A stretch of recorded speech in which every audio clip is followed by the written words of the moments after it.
جنوبی پنجاب کے علاقہ مبارک پورہ سے تعلق رکھنے والے کاشتکار محمد ارشد بشیر کا خاندان کئی دہائیوں سے کپاس کی کاشت سے منسلک ہے۔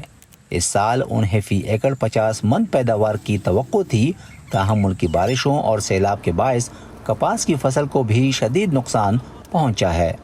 محمد ارشد کے مطابق کھیتوں میں پانی کھڑا ہونے کے باعث نہ صرف کپاس کے ٹینڈے کو نقصان پہنچا بلکہ مختلف بیماریاں بھی فصل پر حملہ آور ہوئیں۔ جب زیادہ گرمی ہو پھر سفید مکھی ہمیں کنٹرول ہونے میں نہیں آتی، فنگس کی بیماری آ جاتی ہے وہ کنٹرول ہونے میں نہیں آتی، تو بارشوں میں ہمیں زیادہ پرابلم گھاس کا رہا ہے اور فصل پہ کوئی پھل نہیں رہا، کپاس کا کوئی پھل نہیں رہا۔ اس وقت فارمر کو 1 ایکڑ سے تقریباً نقصان آ رہا ہے، 50-55 ہزار کا نقصان آ رہا ہے۔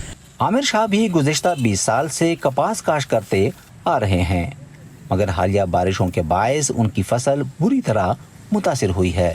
علاقہ یہ سب غریب لوگ ہیں یہاں پہ، تو کوئی نظام ایسا نہیں ہے کہ یہ کوئی اس کے ساتھ کیا جائے۔ ہمارا تو یہی ہے کہ اس کے کپاس ہوتی ہے، اس میں شادیاں خوشیاں غمیاں علاقے میں آنا جانا اسی فصل کے ساتھ ہی ہے۔ اس صورتحال سے کھیتوں میں کام کرنے والے مزدور بھی متاثر ہو رہے ہیں۔ کپاس کی فصل کو بیشتر علاقوں میں خواتین ہی چنتی ہیں۔ پیداوار میں کمی کا مطلب ہے ان خواتین کے روزگار میں کمی۔ کپاس ختم ہو گئی ہے، مالک کو بھی نقصان، کپاس چننے والوں کو بھی نقصان۔ سارا دن چنتے ہیں، 2 یا 5 کلو کپاس ہوتی ہے، ہمت ختم ہو جاتی ہے، مزدور کو تو کچھ نہیں ملتا۔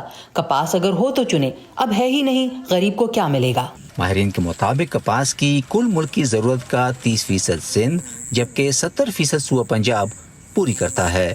پاکستان کاٹن جنرلز ایسوسی ایشن کے صدر سہیل محمود حل کا کہنا ہے کہ حالیہ چند سالوں میں کاشتکاروں کا کپاس کے بجائے گنے اور چاول کی فصل کاشت کرنے کا رجحان نہ صرف کسان بلکہ ملک کے لیے بھی بہتر نہیں ہے، کیونکہ ان فصلوں کو پانی کی بہت زیادہ ضرورت ہوتی ہے اور پاکستان میں زیر زمین پانی کی سطح تیزی سے نیچے جا رہی ہے۔ ایسے میں ملک کو درپیش معاشی چیلنجز کا ایک حل کپاس کی پیداوار کی بہتری بھی ہے۔ کاٹن وہ کراپ ہے جو آل ٹوگیدر فائبر بھی دیتا ہے، اینیمل فوڈ بھی دیتا ہے، فوڈ سیکورٹی کو بھی کور کرتا ہے، پھر آپ کو برننگ کے لیے سٹکس بھی دیتا ہے جس سے آپ کھانا بھی بناتے ہیں، آپ اپنے بھٹوں میں بھی جلاتے ہیں، فیکٹریوں میں بھی جلاتے ہیں، اور ایڈیبل آئل تو آبویسلی جس کی $7 ارب کی امپورٹ ہے اس کے بل میں بھی بیلنس کرنے میں مدد ملے گی۔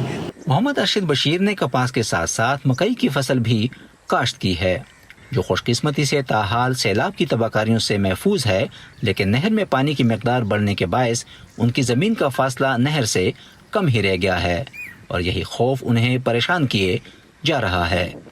دوسری جانب ماہرین کا کہنا ہے کہ اس سال پاکستان میں کپاس کی فصل کا تخمینہ 1.5 کروڑ گانٹھیں لگائی گئی تھیں، لیکن بارشوں کے باعث اب خدشہ ظاہر کیا جا رہا ہے کہ ملک کی ٹیکسٹائل صنعت کی ضرورت کو پورا کرنے کے لیے 80 لاکھ گانٹھیں درآمد کرنی پڑیں گی۔